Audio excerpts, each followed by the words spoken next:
أعوذ بالله من الشيطان الرجيم पनाह मांगता हूं मैं अल्लाह की शैतान मरदूद से।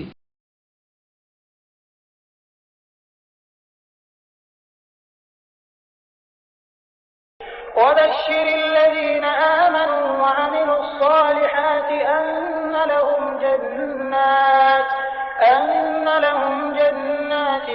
تجري من تحتها الأنهار كلما رزقوا منها من ثمرة رزقا قالوا هذا الذي رزقنا من قبل وأتوا به متشابها ولهم فيها أزواج مطهرة وهم فيها خالدون إن الله لا يستحيي أن يضرب مثلا ما بعوضة فما فوقها فأما الذين آمنوا فيعلمون أنه الحق من ربهم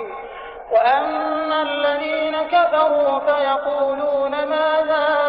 أراد الله بهذا مثلا يضل به كثيرا ويهدي به كثيرا وما يضل به إلا الفاسقين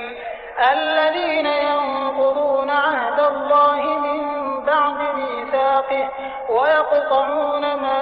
أمر